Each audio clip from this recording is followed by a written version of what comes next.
रोटी, कपड़ा और मकान के बाद जीवन की मूलभूत आवश्यकताओं में से एक है स्वास्थ्य और दूसरा है शिक्षा। इन दिनों कोरोना काल में पिछले 2 सालों से शिक्षण कार्य काफ़ी प्रभावित हुआ है।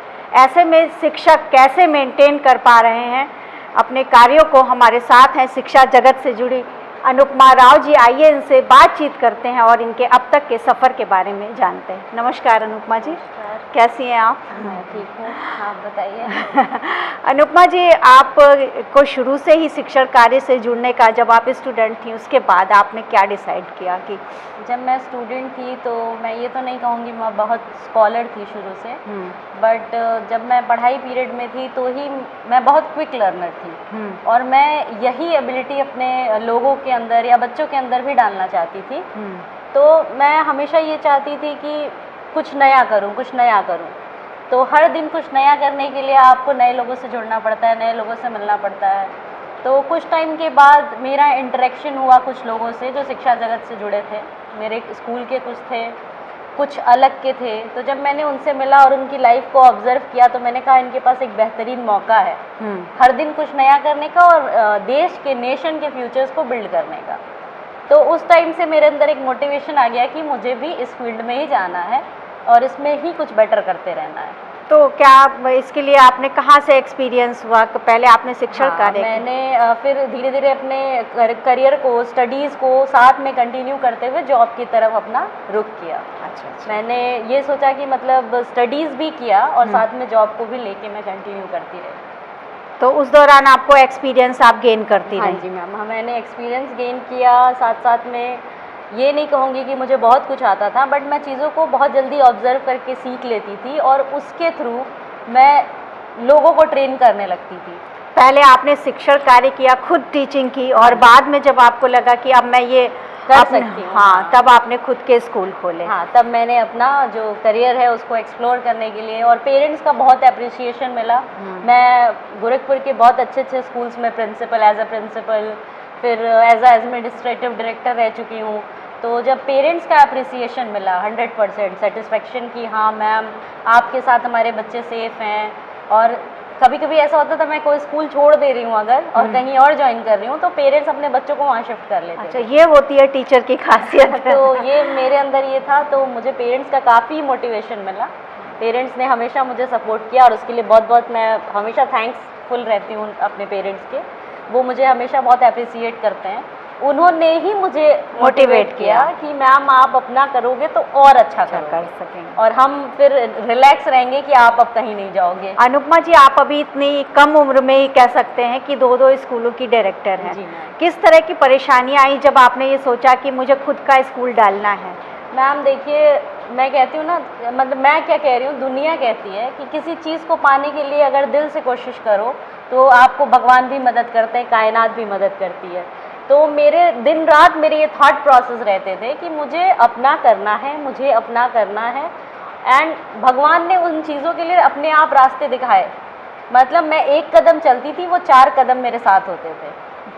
ये बहुत इम्पोर्टेंट बात आपने बताई, और खासकर लेडीज़ के लिए करना बहुत कुछ चाहती हैं लेकिन सोचती हैं। नहीं, तो बिल्कुल आपकी कहानी उनको इंस्पायर करेगी कि पहला कदम आपको खुद बढ़ाना है। फिर दुनिया जैसे कहते हैं ना, हम चलते गए काफिला बनता गया। बिल्कुल। तो फिर मैं भी बस चलती गई और पीछे से लोग जुड़ते गए। मेरा स्टाफ, मेरी टीम, मेरी फैमिली और सबसे ज़्यादा मेरे पापा, सब ने बहुत सपोर्ट किया है। अनुपमा जी, अभी आपके स्कूल को खुले 3 साल हुए हैं। हाँ जी।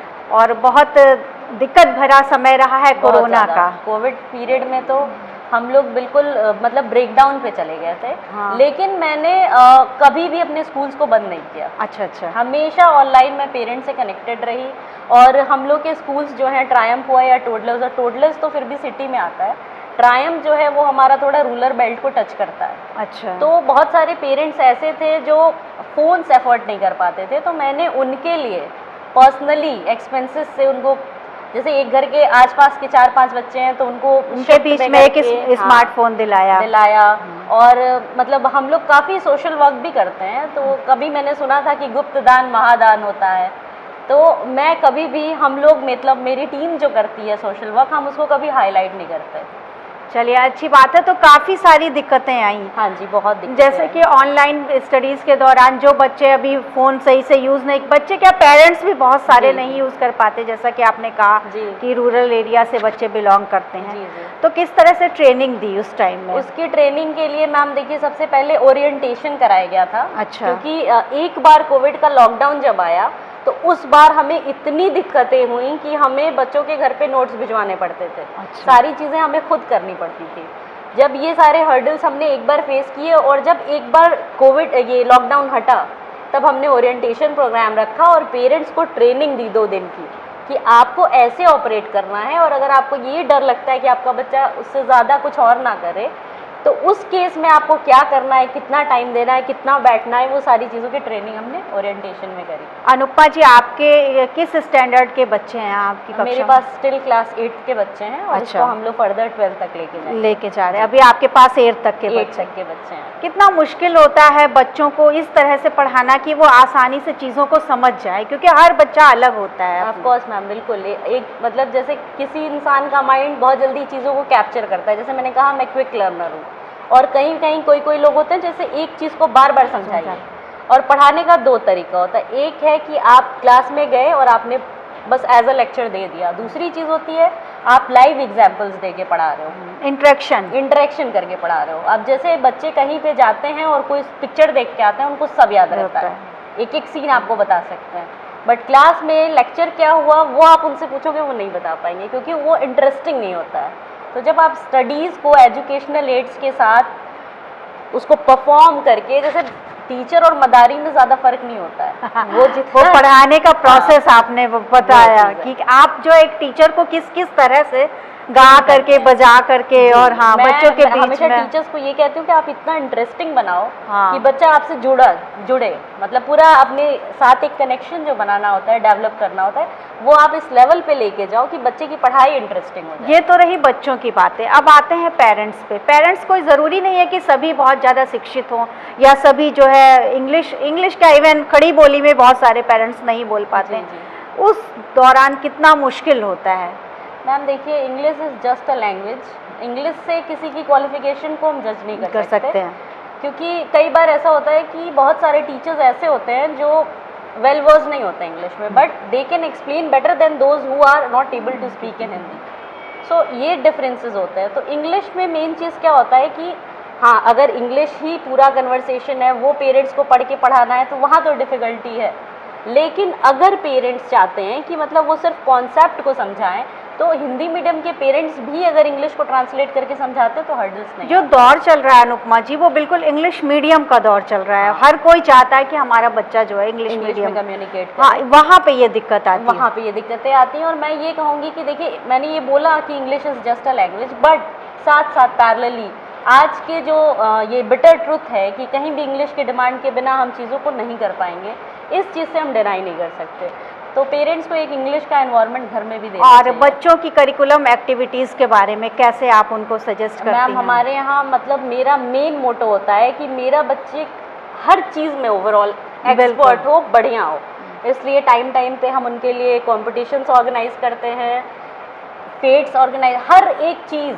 जैसे हर दिन कुछ भी स्पेशल होता है तो हमारे यहाँ स्पेशल असेंबलीज होती हैं, गेम्स होते हैं, हर चीज़ हम उसको प्रॉपर करते हैं कि आपको कितना टाइम देना पड़ता है? जैसे आप कुछ इनोवेशन करती रहती हैं हाँ जी, टीचिंग के साथ साथ, तो कितना खुद को टाइम देती हैं, सोचती रहती हैं, थॉट प्रोसेस चलता रहता है कि कुछ प्रोसेस? मैम देखिए, ऐसा होता है ना मेरे साथ रैंडम, जैसे मैंने आपको देखा, आपसे मिली, कोई चीज़ आपकी अच्छी लग गई, तो मैं इस चीज़ को चाहूँगी कि मेरे बच्चों के अंदर ये चीज़ें आए, तो मैं रैंडमली अगले दिन उस चीज़ को इम्प्लीमेंट करती हूँ, बच्चों से बात करती हूँ। अच्छा। मैं ये कभी मिस नहीं करती।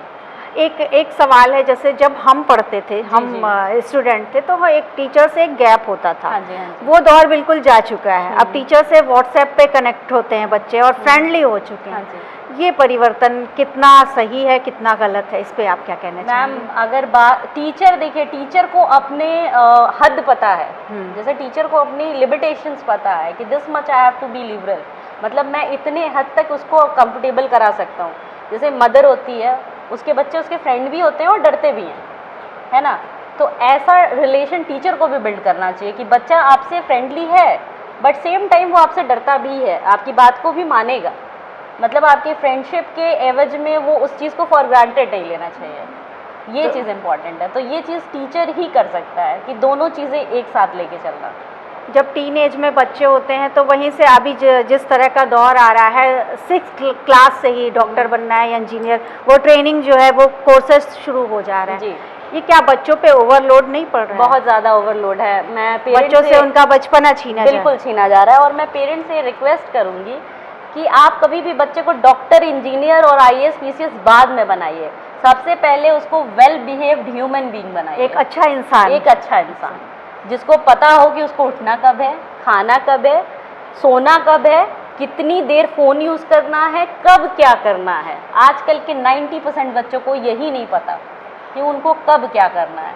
बहुत अच्छा लगा अनुपमा जी आपसे बात करके। और चलते चलते हम जानना चाहेंगे जी कि यहाँ गोरखपुर शहर में आप जब थी, टीचर थी और अभी जब आप डायरेक्टर हैं, तो क्या चेंजेस आए और अपने अनुभव के आधार पे क्या सलाह देना चाहेंगी पेरेंट्स को और बच्चों को? मैम चेंजेस ये आए कि पहले के टाइम में, पहले के सिनेरियो में पेरेंट्स जो है वो टीचर्स को सुनते थे। टीचर्स जो हमने अगर कोई चीज़ कही पेरेंट्स से तो पेरेंट्स उस चीज़ को सीरियसली लेते थे और फॉलो करते थे। आज के सिनेरियो में बच्चों की सुनते हैं और पेरेंट्स को टीचर्स को सुनाते हैं। तो ये डिफरेंस जब चेंज हो गया तभी बच्चे भी है स्टडीज़ के टूवर्ड्स डाइवर्ट होने लगे कि भाई हम भी लिबरल हैं, पेरेंट्स भी लिबरल हैं, टीचर्स का काम है चिल्लाते रहना, उससे कोई फ़र्क पड़ना नहीं है। तो ये चीज़ पहले पेरेंट्स को अपना माइंडसेट चेंज करना होगा कि जितनी हमारी रिस्पॉन्सिबिलिटी है उतनी ही रिस्पॉन्सिबिलिटी टीचर्स लेने हैं, तो इस कोऑर्डिनेशन को ना तोड़े। तो बच्चों का प्रॉपर डेवलपमेंट चाहते हैं तो टीचर और पेरेंट का कनेक्शन बहुत जरूरी, अच्छा होना ये कहना है अनुपमा जी का। जरूर। और बहुत बहुत धन्यवाद अनुपमा जी आपका। और ऐसे ही और शख्सियत से मिलने के लिए देखते रहिए हमारा खास कार्यक्रम एक मुलाकात रेणु सिंह के साथ। धन्यवाद।